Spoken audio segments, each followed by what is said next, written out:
So guys, recently I made a post about what kind of graft site you should utilize when you're coming into an ACL rehab, or just different pros and cons for each graft. Today I wanted to talk about if you actually need surgery or not. So I got a lot of people commenting, messaging me about, hey, I didn't get surgery. I don't think people need surgery, X, Y, and Z, whatever it might be. And I wanted to make sure I address that. So there's definitely cases where you don't necessarily need surgery. I would say 95% of the time, the people I've worked with, surgery was the best case option. But for some people, especially the people that are asymptomatic, don't necessarily need surgery, or can at least go the rehab route and see if that gets them to a point where they're happy. So, for instance, I had a skier I worked with. She fell just skiing over the weekend. Didn't think anything of it. Had a little bit of a sore knee. Came in. We did the anterior drawer test. She had no ACL, but could jump, could cut, didn't have any issues with decelerating. So she was asymptomatic, meaning her knee wasn't buckling or giving out. And that was like right off the bat. Like, she didn't know she had it torn. She just thought her knee was sore. So people like that are going to be way more susceptible to not necessarily needing ACL surgery. And a lot of that is just comes down to that hamstring strength, or even maybe where it's even inserted down in the bottom part of the tibia, just because you have more strength in that same plane that your ACL is protecting from that anterior shifting of the tibia. So for people like that, like I said, that might be something that's more beneficial than actually getting surgery.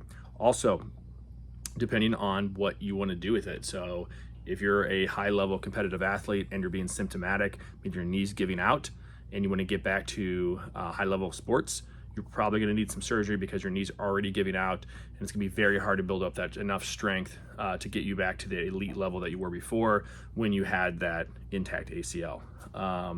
If you're somebody that's just wanting to get back to just general life, and maybe going out and jogging, riding bikes, that kind of stuff, or you're not playing, high-level soccer or skiing, that kind of stuff, then it's something that you could potentially get away with and maybe build back up that hamstring strength to a level it wasn't at previously, and that can kind of help you get to those levels of competitiveness that you find fine for where you're at in life. So the other option would be something they call a bear procedure, which is relatively new, and that's more or less not a full-blown graft replacement, but they're actually utilizing your torn ACL and then healing that together. So they'll actually suture that together, and they put almost like it's been described to me as like a blood clot or sponge on that new I